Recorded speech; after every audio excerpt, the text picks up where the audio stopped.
I get a question from a client at least once a week, worried about what their friends are saying. Their friends are ignoring how good the person that's sending the message looks, the fact they're off meds, their body composition's got better, their blood pressure's down, blah, blah, blah. Whatever, doesn't matter. Their friends have these questions. So this person said, when someone finds out that I'm eating this way, these are the top questions.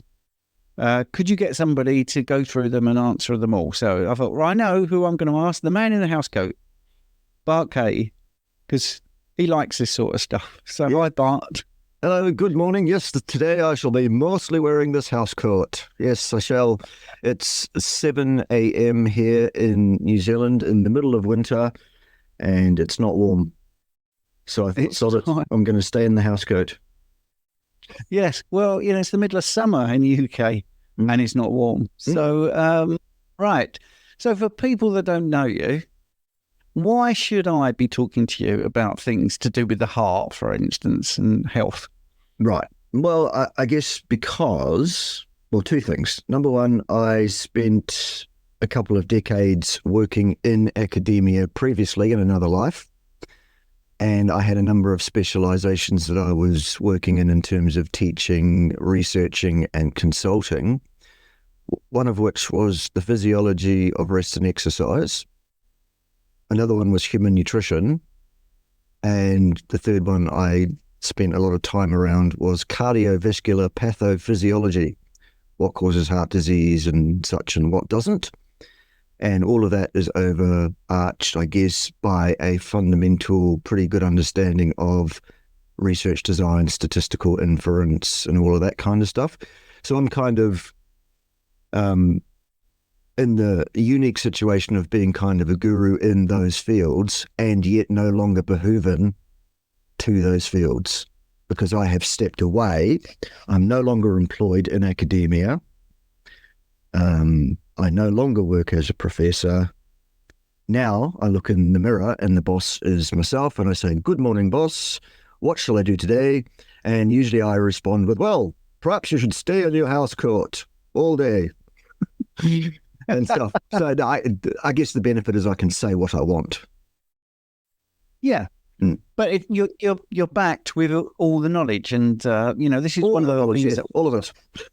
Yes, the knowledge that we need to address these questions. So right, okay, we'll start with an easy one. My cholesterol's gone up, my LDL's gone up, and my doctor, physician, nurse practitioner is insisting, and this is the other thing that I've noticed, especially in the last 6 months, insisting that I take a statin or something similar. Right. And I'm actually getting messages where people are saying, and they are actually saying to me, if I don't take it, they will stop treating me. Right. Good. Okay. That's a good place to start. First of all, as the patient in the patient-doctor relationship, you are the employer. The physician works for you. If you're in a country like the UK where His Majesty's NHS is nominally, running the show, or think they are, you are still the employee because that's taxpayer funded. So if you pay your taxes, you are the employer, you are in charge. The doctor is there to give you advice on various aspects of your health, should you see the value in that advice and should you decide for your own sake to take that advice. Now that's your funeral if you want to do that. Personally, the last thing I would do is take health advice from an allopathic physician on pretty much any aspect of health. That's my personal call. Having trained more physicians as an academic trainer of physicians among others, then most people have had hot feeds. I know what goes on in their training. I know what they're taught. I wouldn't take advice from those people, frankly. If you choose to, that's your call, but you need to understand that that is your call. A physician has no business whatever insisting upon anything or insisting that you do anything whatever at all. They have no business saying that. And if a physician says to you, I'm going to strike you off my customer list if you don't buy the goods I'm telling you to buy, Well, then I would say, well, you go ahead and do that. Transfer my records today. You are fired. How dare you? How dare you? How dare you, I'd say. Yes. Yes. You can. Empty promises and your drugs that will not help. That's okay. So what is the role of LDL and the cholesterol therein? Got it. Okay, so LDL is a transporter, if you like. It's a way of encapsulating hydrophobic, non-water dissolving things like fats and lipids so that they can be transported in the blood, which is water-based. Fat and water don't mix. You see how they sit on top of, the fat sits on top of the water. They don't mix. The same is true in your blood. And if you want to move fats around in your blood, you've got to somehow get them to interact with the water and get it to dissolve in some way. So really, if you think about it that way, the LDL is the emulsifier. We think of it as a carrier. It's the thing that these are little packages that contain lipids of cholesterol and fat and all sorts of other things so that they can be transported around the body to where it needs to go to do what it needs to do. The lipoproteins, including LDL, all exist precisely because there is a length of DNA that encodes for their production. Were these things problematic for us and the cause of our death, then positive and negative selection pressures would come to play and those things would be wiped out. They're not. It's just sense, isn't it? It's just common sense. So we've got these things, we've got cholesterol molecules inside this carrier that allows it to go through the bloodstream. Mm-hmm. So that there's obviously a reason for that. What is cholesterol doing then? This apparently dangerous many thing. things. Yes, many things cholesterol does. The first example I always go to is that cholesterol makes up 50% of every membrane of every cell in your body. So lower your cholesterol at your peril. Why would you do that? Other than because somebody in a white coat told you to, because they were paid a lot of money to tell you that.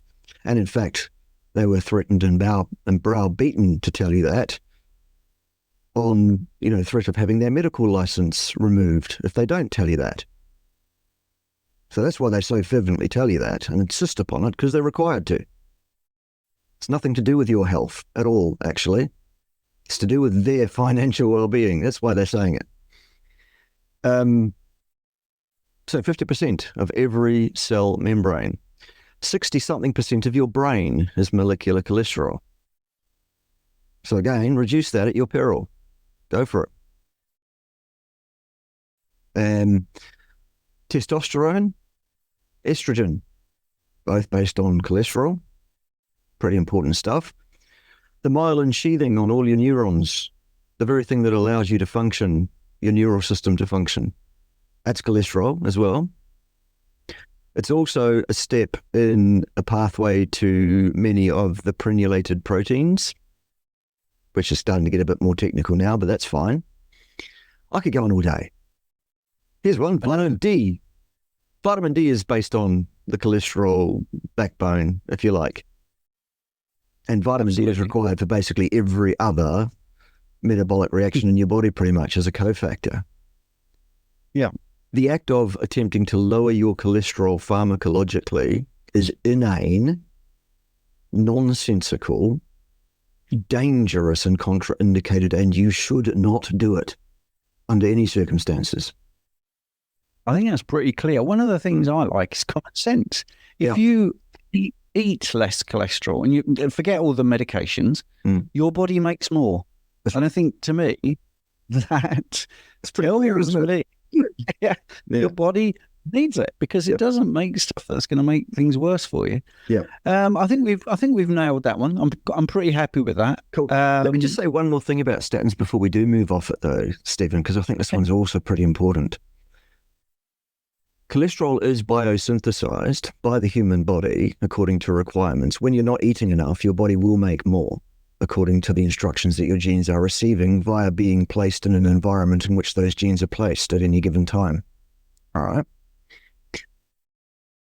It is made from a base starting point ingredient called acetyl coenzyme A, which is the first intermediary of the tricarboxylic acid TCA or Krebs cycle. The drug, the HMG coenzyme A reductase inhibitor, statin, works about 2 or 3 steps up the chain from acetyl coenzyme A in terms of the production of cholesterol from non-cholesterol precursors. Cholesterol itself is about 2 or 3 pages downstream of that in the KEGG pathway. When you look it up online, you go, oh, right, where's cholesterol from this point where this drug is working? And it's like 2.5 pages further down on this page, the next page. Oh, there it is there, all the way down there. Everything in that entire tree, all the different things that your body generates, they are all knocked down by a statin. That is really, really Russian roulette. And if you want to take a statin, as I say, it is your funeral. Yeah. And I think what's interesting from my research is that the pharmaceutical companies have tried to raise HDL with drugs, have tried other things, and the only thing they seem to be able to do was lower LDL. So it seems like they've tried to mess around with the lipid panel in other ways, and the only way they can do it. And there is documents about this where they were looking at a different process. They were originally looking at the thrombogenic theory and really getting into it, which is interesting. I think that's something that you feel is possible as a reason for heart conditions? Well, it seems pretty clear to me based on... Well, look, let's take a step back. Biochemists, those in the medical profession and associated professions, etc., at large, tend to not have a skill that I picked up in one of my earlier specialisms before I moved to cardiovascular pathophysiology. When I was studying the physiology of rest and exercise, that was my first undergraduate degree several decades ago. We had this thing, we were studying biomechanics.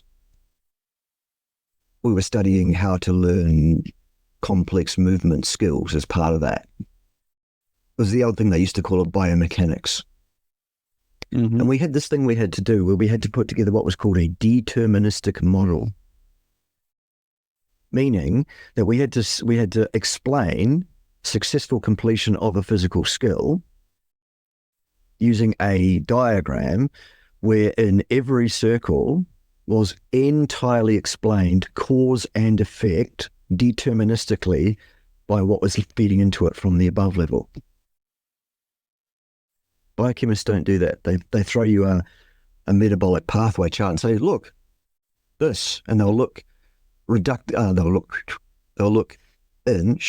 reductionist fashion at 1 or 2 reactions within this entire cycle or tree or whatever it is in the biology and say, because this and that, then the other thing, without looking at the whole thing.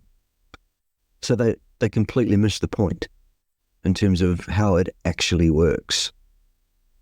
So yeah, the deterministic approach is the best approach in terms of looking at these pathways, what causes. The problem is that it's very difficult to get ethics to put people in labs, lock them down, place them under control and observation, and manipulate aspects of their metabolism to see which of them die.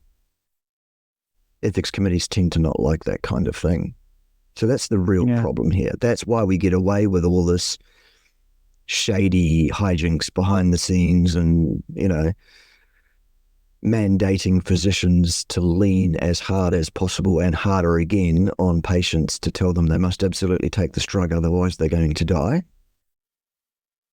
And, do this alarmist nonsense. And it's frustrating because there are some other clues. You can be Sherlock Holmes about this and say, right, well, where do the plaques form? And it's always in a high pressure area. It's always in the arteries. It's not in the veins. It's always where there's turbulence in the blood flow. Exactly. And that ties in the deterministic thing, because if you say, okay, what is an atherosclerotic plaque? How is it made up histologically? What if we take samples of plaques and look at them under a microscope, what's in them? Because we're told that these things are cholesterol-rich, fatty deposits blocking up the arteries is what we're told, aren't we? Well, We are told that. Yep. when you look at an atherosclerotic plaque under a microscope, what you will find is that it's 95% scar tissue. And it's less than 1/10 of 1% cholesterol or cholesterol esters. So they're not cholesterol rich at all. That's a lie. We're also told that the cause of these things is cholesterol, which is also a lie, because if it was true, then atherosclerotic lesioning would occur on the endothelium evenly. It would be geographically evenly dispersed throughout the vascular tree, wouldn't it? Because the vascular tree carries the same volume of blood. The same blood courses past all of the different areas in the vascular tree, so they should all be affected by this causal cholesterol in the same way. They're not. Lesioning occurs in very clearly defined, very predictable patterning that Stephen's just outlined. Number one, it does not happen in the low pressure side of the vasculature, in the venous system. Does not occur. There's a dead giveaway right there. There's a clue, because veins carry pretty much the same blood as do arteries. There are one or two differences, the oxygenation level, sure. But the bigger pressure, the bigger difference is the pressure. God, it is early, isn't it? My brain's ahead of my speech. So yeah, you've got no lesioning at all on the low pressure side. It's only the high pressure side. So now we know deterministically that atherosclerotic lesioning requires pressure or something associated with the pressure. What we do know for sure is if you have low pressure and laminar flow of blood, you do not have atherosclerosis, despite the fact that that blood carries cholesterol too, the same cholesterol pretty much, at the same concentration pretty much too. Actually, Interesting. Then we go, well, okay, so it's a pressure issue then, is it? Well, no, not directly, because if it was a pressure issue, then atherosclerosis would develop evenly on the high pressure side. Does it? I didn't. No. Whoopsie. So there's that one out the window. There's something at a level of determinism higher than the pressure itself. Turns out it's turbulence. Areas where flow is turbulent in the high pressure side of the vascular tree, which is in the larger vessels, not the smaller ones. It's at the highest end of the high pressure. Yep. And it's at points in the vascular tree where you've got bifurcations occurring, or when you've got big arches like the aortic arch, for example, where you will find atherosclerotic lesions occur around one side of that arch and not the other, because it's the turbulence, it's the delayed transit, it's the elongated transit time of the shear pressure of blood that causes the issue. Deterministic tree. And there's got to be some injury. Yes. Hasn't there got to be insult to the vest? There has to be an insult to the endothelium before the endothelium will encapsulate and retain lipoprotein packages. They have to become oxidized, glycated, or both for there to be a problem, because your body will not react to a native protein. You have to derange the protein before your body will recognize it as an invading protein. So there's a cascade of events that has to occur to cause atherosclerosis, which ostensibly has absolutely nothing whatever to do with cholesterol, and very, very little to do with the lipoprotein carrier. Well, I think we've covered that. I'm glad. I wish that would be the end of it, but it won't be. I'll tell you why. Because what I've just told you, while being absolutely true and unassailable, cannot make anybody any money. There's no way to make any money from that information at all. because I can't sell you anything. But if I can sell you a drug that will lower your absolutely causal cholesterol, well, then that's the way I'm going to go. To me, it's and to me, it's the common sense that if I came up with a theory 70 years ago, I'm only 60, I know that couldn't happen, but 70 years ago, and it was fraudulent and proven to be fraudulent, I don't think I'd be sort of hawking it around now, because it's never been proven in 70 years, and the drugs are not effective. People are still having heart attacks, and you get the vegans, vegetarians, all different ways of eating. They still get heart attacks. They avoid all these things they're supposed to avoid. They still get heart attacks. Anyway, right. That's great. Thank you for that. Sure. I appreciate it.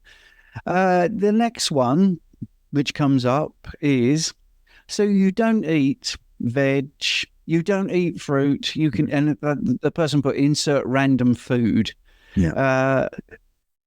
Let's just look at fruit and veg. They're going to say you're not eating fruit and veg. That can't be healthy. What would you say to people? Well, first of all, I understand exactly why people say that. So, it's not a judgment on anyone who has said that at any stage, or indeed who still says that. Other than what I would do is throw this challenge to you. Who told you that? Seriously, who told you that? Probably it was let's play. Let's play devil's advocate. I say, I saw it on the telly. Yeah, all that. Well, it must be true if it's on the telly. Yeah, it must be. Absolutely, everything you see on the telly is true. Of course, it is. Look, everybody is told that. It is one of those. I'm loath to use the word, but I will. It's one of those lies that is repeated so often with such conviction that it just simply isn't even challenged anymore. Oh yeah, fruits and vegetables are good for you. Of course they are, because I've heard that 1,000 billion times in my life. So it must be true. Well, it's not true. Sorry about that. Again, let's just go with facts, because facts are my thing. I like facts. Here are some facts.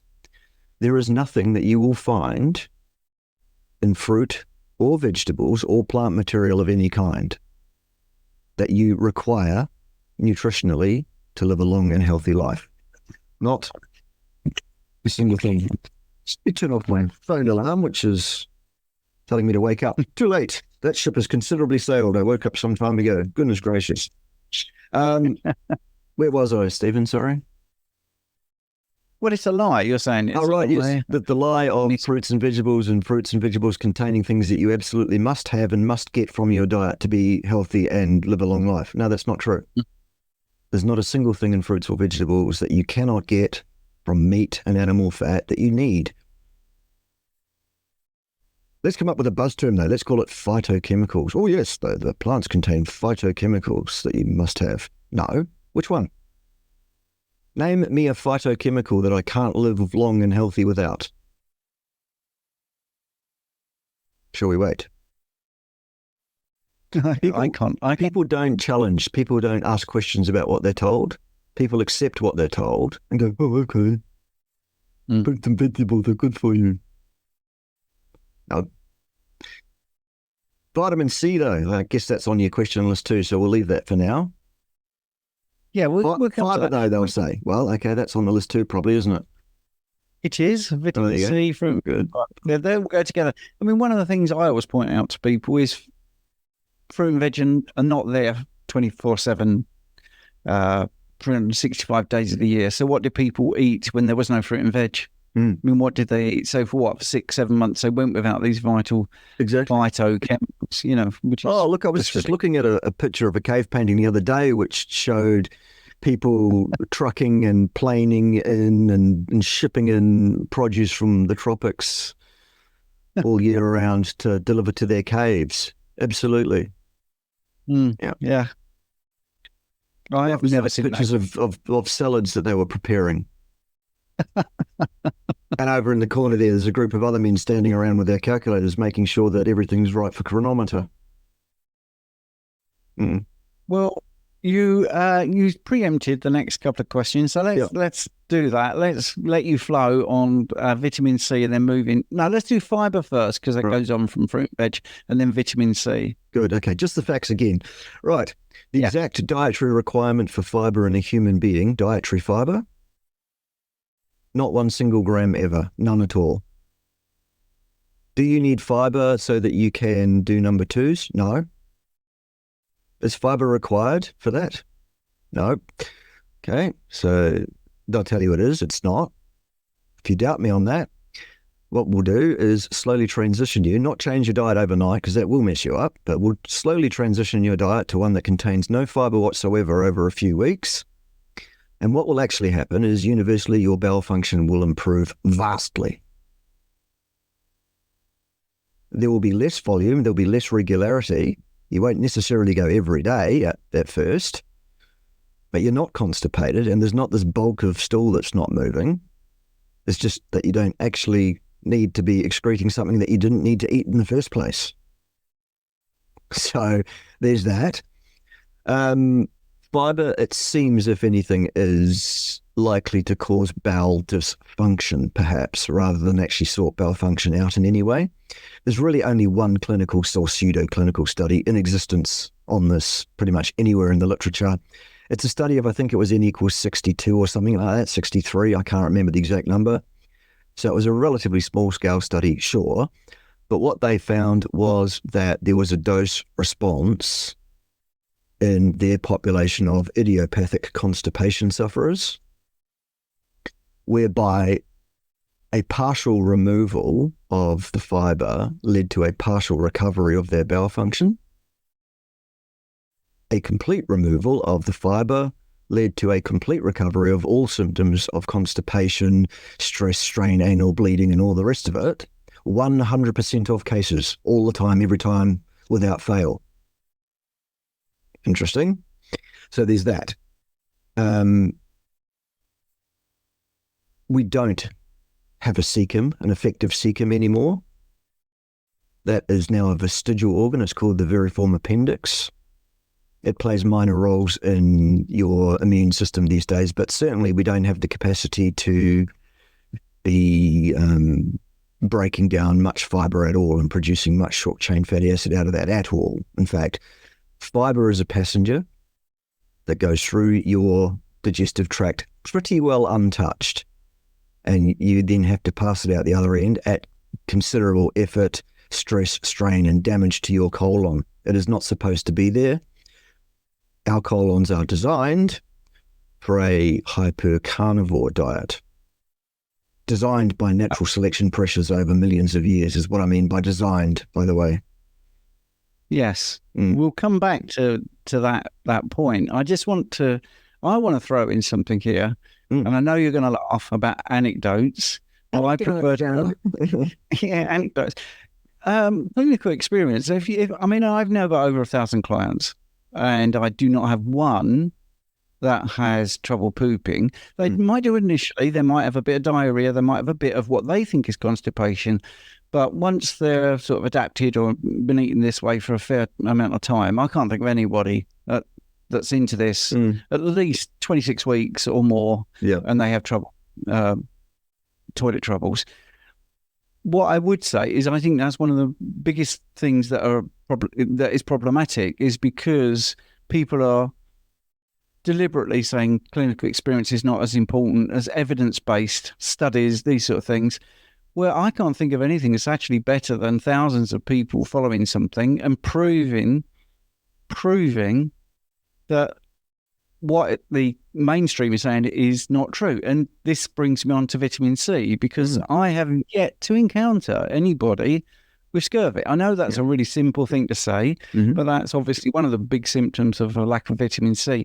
So my eyes, ears, and experience, and I've been 5 years at Carnivore coaching, 10 years low-carb keto and coaching, so that's a decade. No one's ever had scurvy. And don't forget, I do a lot of bloods as well. So what's your take on this myth, which it clearly is, that you would be lacking in vitamin C? Right. Well, just that. It's a myth. at the most basic, most simple argument, you've just made it. Well, show me a bunch of carnivore eating human beings who get scurvy. Show me one anywhere in the world. Good luck, because there aren't any. Not one anywhere in the world. Doesn't happen. Why not? Well, when you need to absorb vitamin C into a cell from the blood, it needs to be transported into the cell from the blood. There's a protein transporter that's involved in getting the vitamin C into your cells.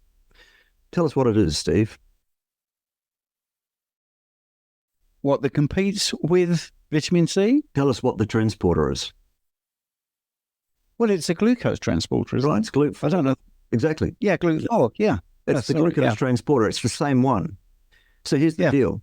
If your blood contains a bunch of glucose and some vitamin C, the glucose is going to outstrip the ability of the vitamin C to enter the cell via that transporter, because it's going to outcompete it, because the concentration of glucose is always going to be vastly higher than the concentration of vitamin C. So therefore, a person who eats a bunch of carbohydrates needs to intake a bunch more vitamin C than a person who doesn't. Because the person who doesn't has less glucose in their blood chronically, ergo less competition cross-inhibiting the uptake of vitamin C. So the vitamin C requirements of a carnivore eating person are vastly less than a person eating carbohydrates. That's why we don't get scurvy. And because there's plenty of vitamin C for our requirements as a species to be found in the muscle meat of large ruminant animals. Yes. The very thing we evolved eating. Isn't that amazing? Yeah. Yes. Which I think the research of Ambro Hearn was very interesting, because there are still nutritional facts out there, databases that say there's no vitamin C in red meat. And every time she challenged this assertion, they literally, you love that word, literally said, well, we just assumed it. These are people publishing alleged nutritional facts, not even checking their own facts that they're putting out.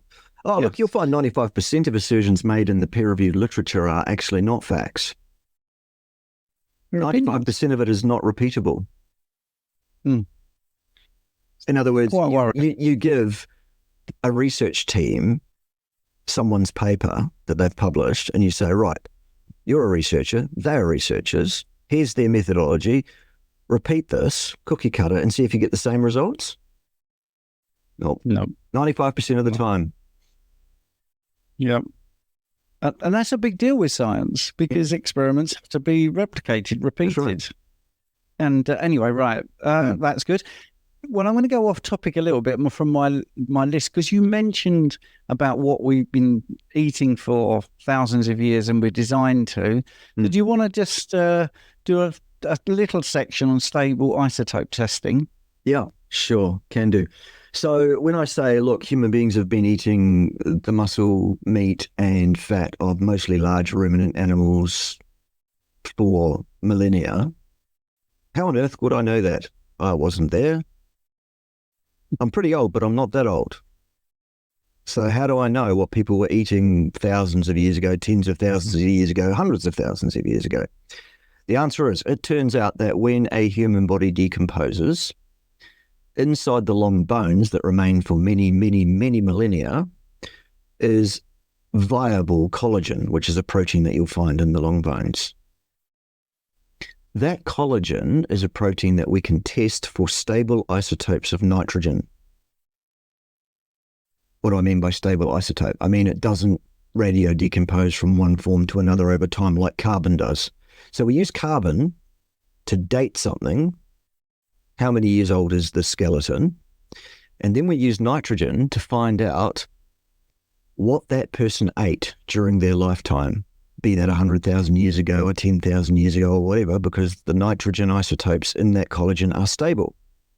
The thing that informs the nitrogen isotopes in your collagen in your body is the makeup of your diet in terms of plant materials versus animal materials. It gives you a trophic level, it's called, as, how high up the food chain are you? very, very reliable, very scientific, based on actual first principles, actual physics, the knowledge of actual physical things. And I do that because physical things aren't a reality either. That's for another day. And the tests from collagen from human skeletal remains and pre-human skeletal remains as well, that goes back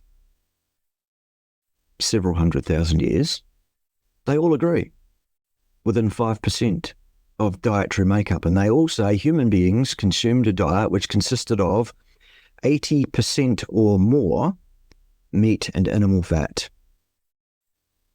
and 20% anything else, up to 20% anything else. We are obligate hypercarnivores. Simple. Yep, just simple. Right, I've got 3 more questions. How are you doing for time? I'm okay today, Stephen. I've got a gap after this until the next thing. It's amazing. Oh, that's good to know. That's good to know. Right, okay. So the next one is a real chestnut, and sorry to sigh when I say it, but I do, because I've got hundreds of success stories of people improving their kidney health, but the myth prevails.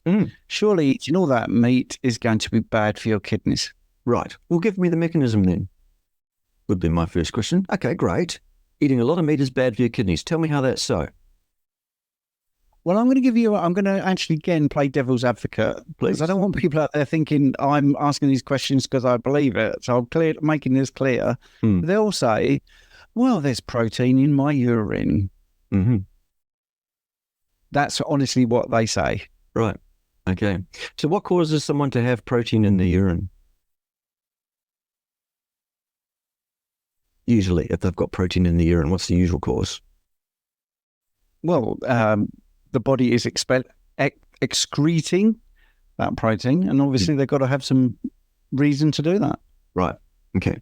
So either the body is taking in too much protein and it absolutely doesn't need it, in which case, why wouldn't it excrete it in the feces rather than through the kidneys? Yeah. Secondly, are we talking about whole proteins coming out in the urine? No. Or is it remnants of protein in some way? Well, that's the second. It's usually protein remnants and stuff, whatever. Mm-hmm. Let's cut to the chase. A person who has dysfunctional kidneys may experience the leakage of more of this kind of stuff in their urine. Sure, they may. Absolutely. Does that mean the protein was the cause of the disease process in the first place? Again, let's look at this deterministic thing. Given that a human body, the dry weight of a human body is vastly more than 2/3 protein, why would eating that very material from which our bodies are made be a problem to us in some way? Inherently, if we are otherwise healthy and functioning normally, if you have normal, physiologically functioning kidneys, what I'm telling you is no amount of protein eating will have an effect on that. You cannot cause kidney disease by eating protein. If you have kidney disease for some other reason, then there might be a reason for you to manage your protein intake in order to subserve the needs of your disease process at that time. Sure. But that doesn't say that eating protein was the cause of the disease in the first place. It wasn't. It's just one of those things that partial half information that a basically deeply evil and misanthropic organization will latch onto to try and sell people the idea that you need to be afraid. You need to be in fear of the very foods that will keep you younger, healthier, stronger, better, and faster, and make you more able to resist the deep state.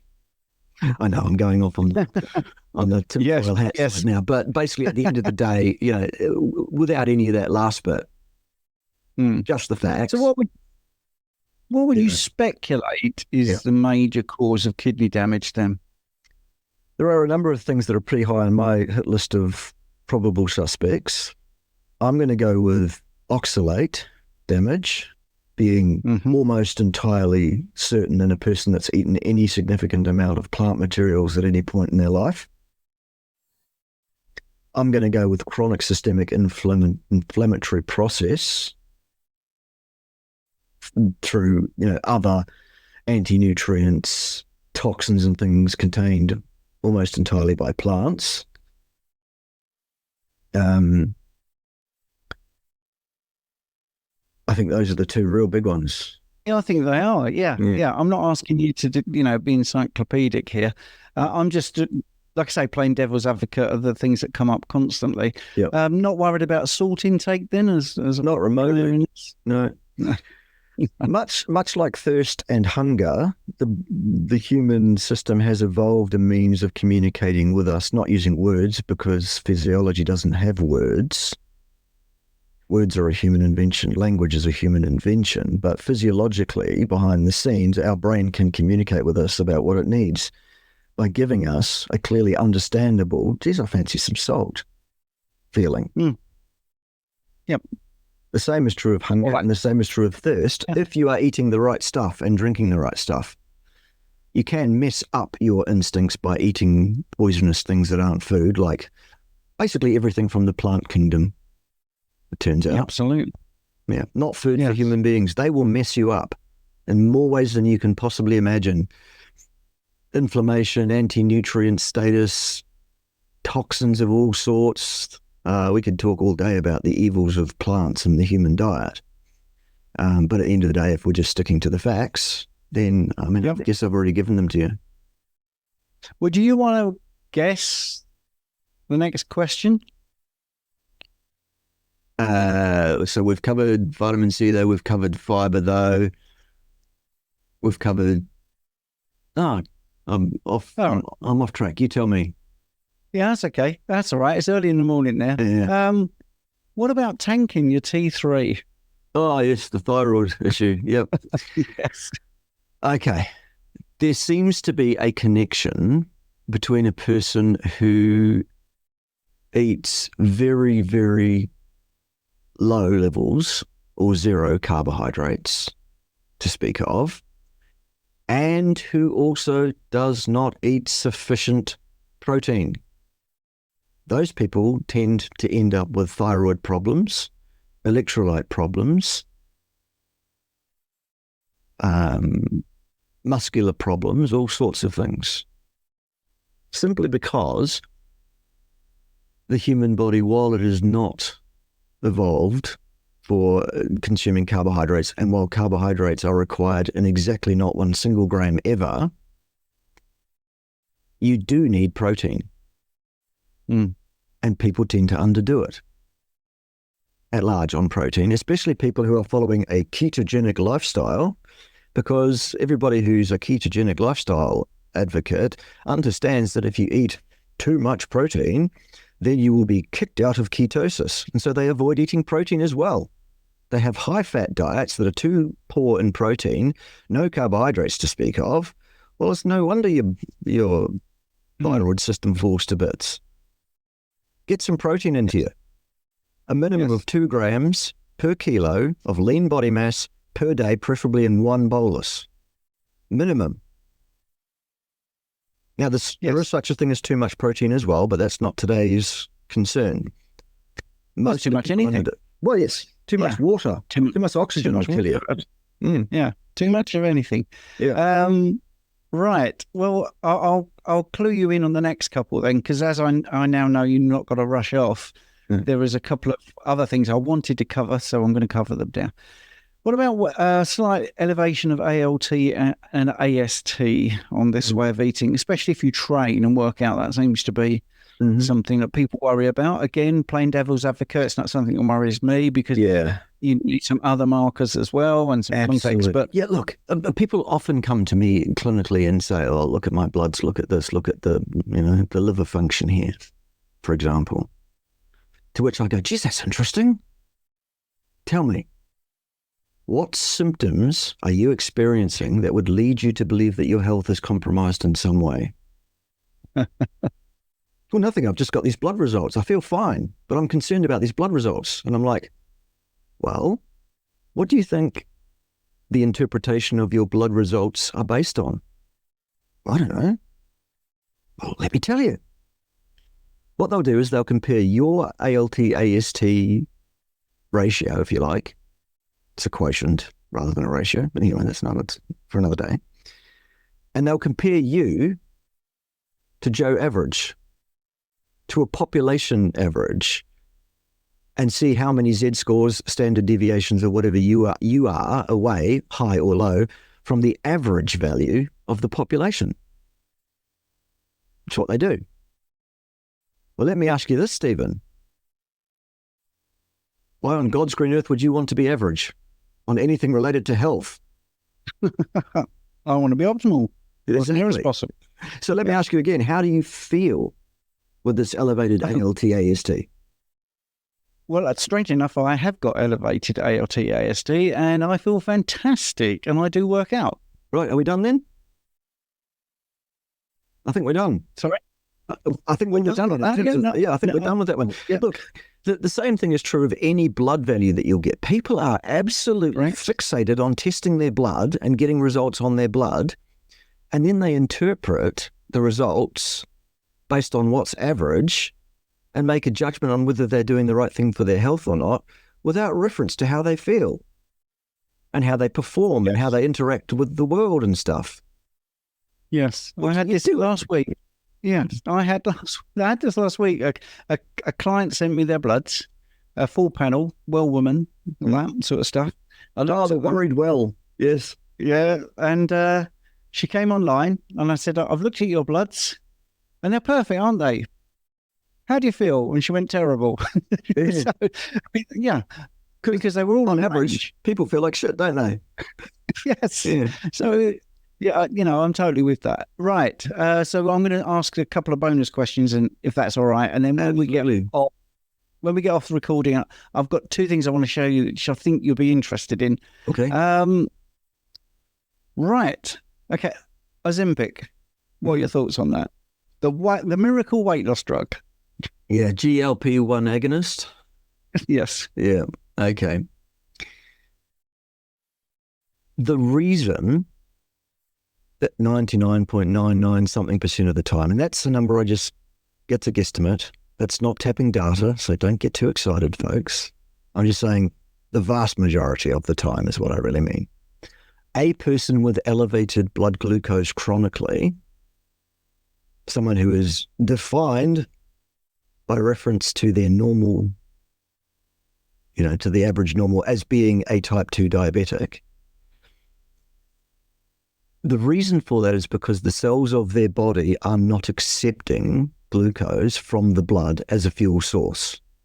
The sugar is locked out, if you like, from being used.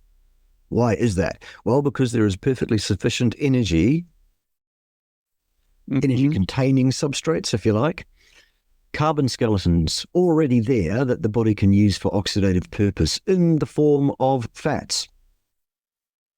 Fats and sugar tend to cross-inhibit each other in terms of entry to the mitochondrial energetic pathways. It's a thing called the Randall cycle, which I'll be doing another updated video about soon, because the more I study the thing, the more I realize how little I understood about it before. So I'll do another video soon, which brings yet more of it to light, I think. But anyway, at the end of the day, what is happening in the vast majority of the time when someone's blood glucose is elevated is because that situation is in effect and those cells are not accepting glucose. And that's a good thing, because too much glucose inside a cell will destroy that cell. It's poisonous. Yes. So we need to lock it out. Of course we do. Yeah. And that's what the body does. Again, it's dictated by a mechanistic bit of kit, if you like, piece of machinery within the metabolic machinery, which is a physical thing, that disallows this. It's a self-protective thing. It's not a pathology. Most people will call it insulin resistance. And they'll say it's the underlying pathology for diabetes and such like and all of that. Absolute, utter, gut-rotten nonsense. It's nothing of the sort. It's a developed self-protective mechanism that is indicated useful and, should not be looked on as any kind of pathology, let alone that it should be rectified by giving you a drug which basically circumvents this Randall cycle mechanism and forces that cell to drain the glucose out of the blood into the cells. Great, we solved the high blood glucose issue.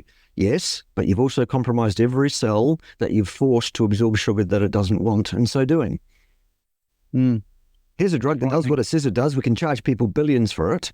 We've solved your high blood sugar issue. Great, but we're going to kill you just as quick by destroying your cells with glucose. It's criminal. It's as criminal as the statins we were talking about earlier. It's all based on the arrogance of thinking that we understand human physiology better than 4,500 million years at least of evolution. It is exactly that. It's arrogance, it's reductive thinking, and it's nonsense. Right, I'm gonna end with a really simple one. Good. And again, it's as soon as I say it, you go, yeah, that comes up a lot. Leg cramps. Yep. I'm getting leg cramps because I've gone this way I started this way of eating and I'm getting leg cramps. What's going on? Again, just to make up the number, 95% of the time, most of the time, vastly most of the time, leg cramps are a situation with an imbalance of magnesium at the muscle, specifically magnesium. The solution is a teaspoon or two of Epsom salt dissolved in some water in a spray bottle, and that being sprayed directly on the skin. Fixes it up a treat. Usually happens in the first year or two of someone being carnivore. Almost invariably it's to do with having changed their diet from one thing to another thing too suddenly. I think I'm about the only advocate online who has 50,000 subs or so, who's actually saying this to people. Don't just change your diet overnight. Don't do that. Don't do that. I know some of the bigger or more subscribed advocates of carnivore diet are just telling people, don't worry about it. Just do it. Go carnivore yesterday. It's great. I don't agree. I think that's a bad idea. Yeah, I think a slow transition is best. Yes, absolutely. So anytime you want to change your diet from anything to anything else, my advice would be to do it slowly. Well, my analogy is actually based on when I was younger. I was actually a ski rep and I trained people to ski. Well, imagine me saying, well, it's great. It's easy. All you do is you're on 2 planks of wood, basically, and you're going down a hill on the snow. So let's start on the Olympics slopes. Let's do that. Yeah.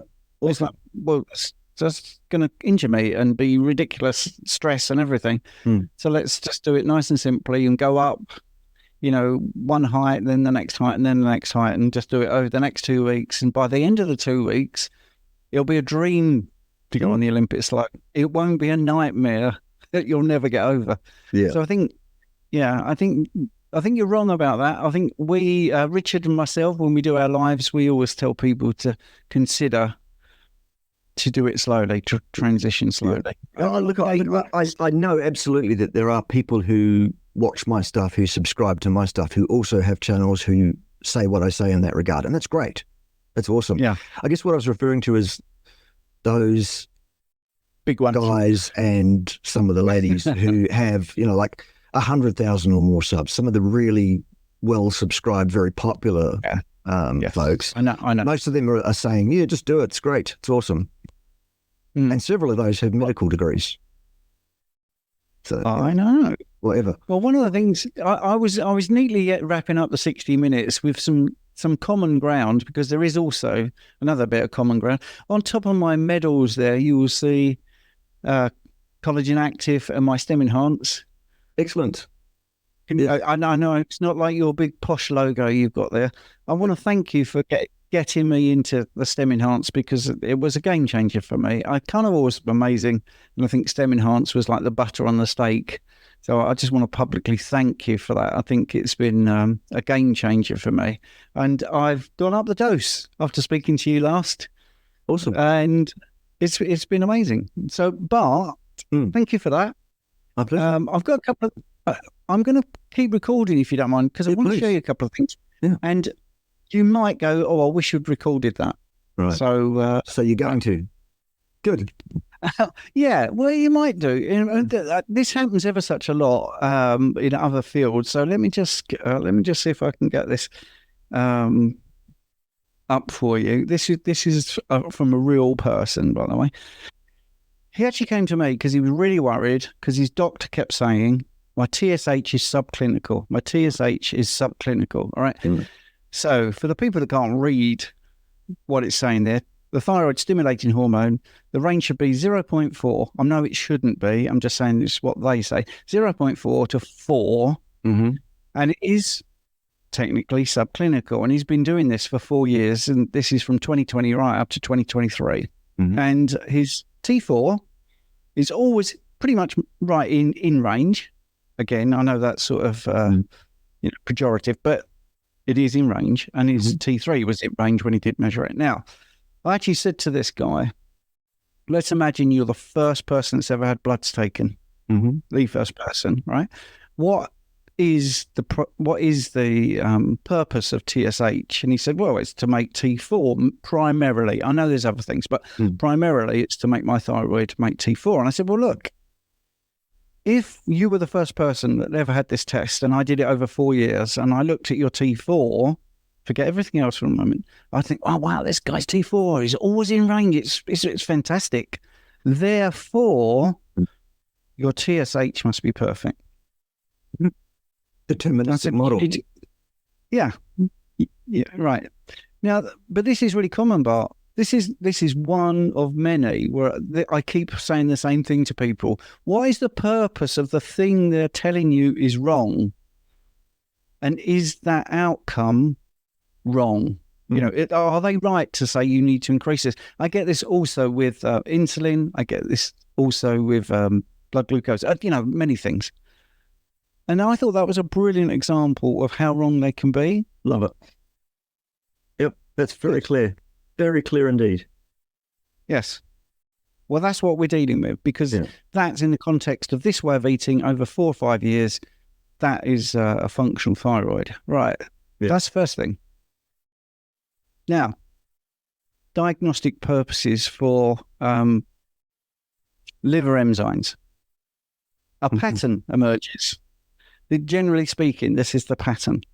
And this is why I was getting on about the other 2 enzymes. So you've got AST, ALT, ALP, and GGT. And if you look at bloods and what the outcomes were, which is, the big things we were talking about, if you get all 4, then a healthy pattern is like this. Viral hepatitis is like this, a sort of step up, step down, like an interval training sort of thing as you're calling down. Alcoholic fatty liver is like a step up, and cirrhosis is a fast step up, especially with GGT. But using your thing of 99.99% of bloods I see do not have GGT and do not have ALP. They just have AST and ALT. So they inform you on nothing other than you might need another test. Yeah. And to me, I thought, firstly, putting it into a pattern is actually, it makes a quick diagnosis or potential diagnosis. And secondly, why are they not testing ALP and GGT when it actually comes to liver diagnosis? They have to. I don't get it at all. Because every single time when someone has bloods and they have AST, ALT high, and invariably they haven't started Carnivore yet, and they have said, in fact, I have not had one on Carnivore that's had a problem. Like, they say, I did it just for a benchmark. I say, well, really, the first thing you need to do is get these other 2 tests because, it's greatly elevated. So I just wanted you to see that, really. Awesome. See that, nice. I'm thinking differently. I'm beginning to think out of the box because no one else is doing it. No. What do you think of that? I think it's awesome. That the important take-home message is that not only are your bloods not crucial that you are in range, because who wants to be in range anyway? The important thing is actual function. How do you feel? How do you perform? How do you interact with the world? And if we're going to look at bloods, why don't we look at everything? Because partial information can lead you off on all sorts of wild goose chases, can't it? Yes. Absolutely. Love it. And I was going to say, the people that train where it elevates, their GGT doesn't go up. So it tells you, well, there's no blockage, there's nothing really there. It probably is just muscle breakdown and the fact you're intensely working out. So, yeah.